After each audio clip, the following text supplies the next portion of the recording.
Princess Leonor stands at the center of a world everyone thinks they understand. A royal childhood. A path predetermined. A future defined before she ever had a chance to choose it. But here's the part no one expects. The pressure didn't break her. The spotlight didn't swallow her. Instead, it shaped her. And the commitment she carries today is not inherited. It's earned. And it's far deeper than anyone outside the royal walls realizes. From here, everything begins. Princess Leonor's life is often described as a privilege, but those closest to her know the truth feels very different. Growing up inside the Spanish royal household meant learning early that every gesture, every breath, every silence held meaning. Even before she understood the weight of her title, she felt the emotional pull of expectation. And it was this expectation, unspoken, immense, constant, that created the first turning point in her journey toward service and duty. As a child, Leonor watched her parents, King Felipe VI and Queen Letizia, navigate the delicate balance of leadership and humanity. She saw the exhaustion behind the formality, the strain behind the smiles, and the love beneath the responsibility. This created her first internal question: what does service really mean if it never stops?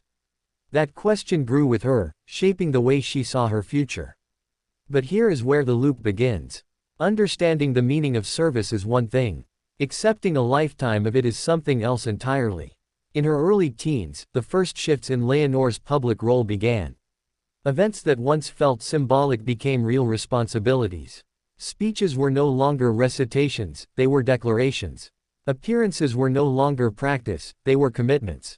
And quietly, she began developing the poise, discipline, and emotional strength required of someone born not for a moment, but for an era.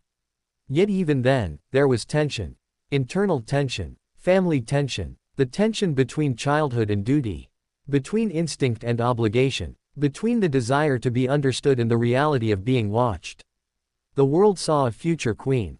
But behind closed doors, she was still a daughter learning how to balance expectations with identity. And with every step forward came a new question. Could she fulfill a role that demanded absolute consistency in a world that constantly changed? To answer that, her training intensified. Education, languages, protocol, governance, each part served a purpose. But the emotional lessons were the hardest ones. How to listen more than speak. How to remain still when surrounded by noise. How to stay steady when the world asked for perfection. And how to carry the hopes of a nation without losing her own humanity in the process. This is where her commitment to duty deepened, becoming something personal. Something chosen. During her military training, this transformation became visible to the public. But what people didn't see was the deeper internal shift happening at the same time. Training was not merely about discipline. It was about resilience. It was about proving, quietly, deliberately, that she was prepared to lead not because she was expected to, but because she was willing to. The fatigue, the early mornings, the relentless drills, the weight of uniform and responsibility, all of it carved a new level of strength into her character. But even this answered question opened a new loop. Commitment to duty requires strength, yes. But it also requires sacrifice. And what do you sacrifice when the world already feels like it has taken so much from you? Leonor had to learn how to be present without being consumed, how to be warm without becoming vulnerable to exploitation, and how to show emotion without allowing it to be weaponized. These are lessons no classroom could teach. They came from experience, from pressure, from navigating moments where silence spoke louder than words. Her bond with her family remained her emotional anchor. With her sister, Princess Sofia, she found a rare space of normalcy, shared laughter, private conversations, a connection unfiltered by royal roles. With her parents, she learned different kinds of duty: the duty to lead, the duty to listen, the duty to protect others even when it meant protecting the crown from itself. And beneath this family dynamic was an unspoken understanding. One day, everything would fall on Leonor's shoulders. A monarchy. A legacy. A nation searching for stability. Her future wasn't a path, it was a promise. As she grew older, another curiosity loop opened. Could a modern queen embody tradition without being trapped by it? Could she lead a monarchy without becoming a symbol of the past? This question became the driving force behind her public evolution. Leonor began shaping her image around authenticity, not as a tactic but as a necessity. She understood that modern duty required more than ceremonial presence.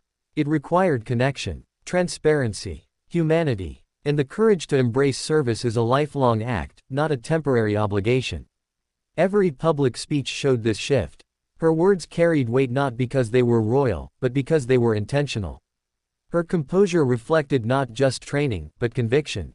And quietly, people began to realize something unexpected: she wasn't growing into the role of future queen. She was defining what that future role would mean. But another loop formed. What happens when duty asks you to step forward faster than the world expects? What happens when you must become a symbol of stability during times of national uncertainty?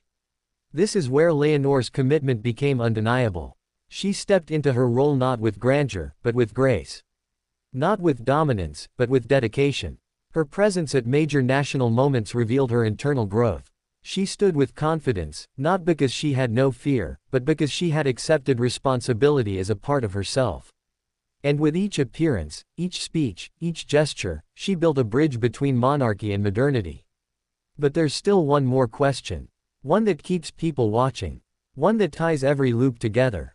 What kind of queen will she become? The answer isn't in her title. It's in her actions, in her consistency, in her steady commitment to service, even when no one is watching. In the quiet strength she brings to every responsibility.